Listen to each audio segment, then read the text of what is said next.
The situation remains delicate as the junta also accused France of violating its airspace on Wednesday, of attacking a military camp and freeing terrorists to undermine the country.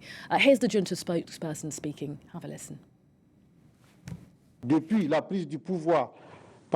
Since the seizure of power by the CNSP with a view to a new security approach, we are witnessing a veritable plan to destabilize our country. These security disorders planned by these French forces, as was the case in Mali and Burkina Faso, aim to discredit the CNSP and create a break with the people who support it in its actions to create a feeling of generalized insecurity. De créer un sentiment d'insécurité généralisée. Well, let's get you more on the situation in Niger, notably this upcoming meeting amongst ECOWAS leaders. I'm joined here in the studio by our international affairs editor, Philip Turle. Philip, it really is a make-or-break meeting set to be held with ECOWAS leaders this Thursday.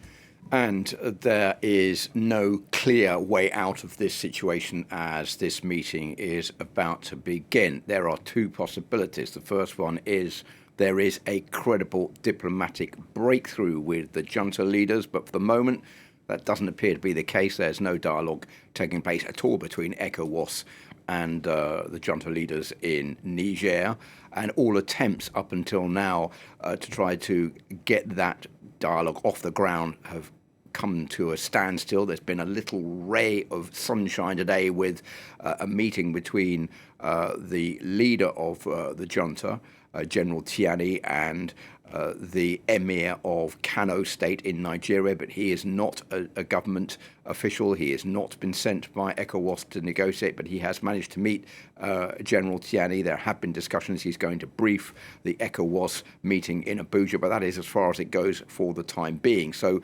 ECOWAS really trying hard to get some kind of diplomatic breakthrough. And the second one is, well, if there isn't a credible diplomatic breakthrough, is there going to be military action?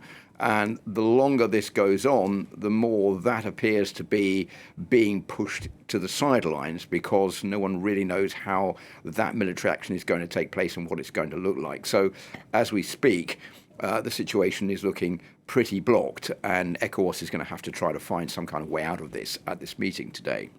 As you say, a lot of difficult questions will be asked by ECOWAS today when they get to meet together. In terms of a complex situation, this is equally complex for the junta. What can we say about their options at this stage? Well, you're right that it isn't easy for the junta either. They've launched this coup d'etat. It's a risky thing to do because if it fails, then they could end up either dead or in jail for a very long time.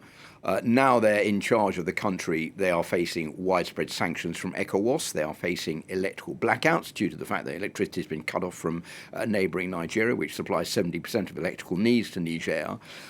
There is growing animosity from large swathes of the international community, including the United States and France and the European Union and the United Nations, for this coup to end and for Mohamed Bazoum to come back to power. To be realistic, I don't think that the possibility of Mohamed Bazoum coming back to power is going to be something that we're going to see anytime soon. What we are seeing is the junta is remaining tight-lipped. It's remaining very distant. It doesn't appear to want to negotiate any way out of this crisis for the time being. And it's now creating its own government. And we have new government members that have been announced in the last few hours, including a civilian prime minister, which leads one to believe that what is happening in Niger is that this new military junta is pushing ahead with its plans in the hope that it can swing public opinion more greatly towards its cause. Remember that the people in Niger are greatly divided over what's happened in their country. They're not all behind this military junta. But at the same time, they're having to deal with the international community. So it's not easy for the military junta, like it's not easy for ECOWAS. And if ECOWAS doesn't intervene today in some way or another to either bring all parties to the negotiating table or announce military action, then ECOWAS itself is going to lose any credibility that it has. So there are a lot of things that need to be discussed at this meeting to push this situation forward. Absolutely, and worth saying, of course, we'll be keeping our eye on that meeting and bringing our viewers news as and when it comes in. Philip, with the latest on Niger for us, thanks so much.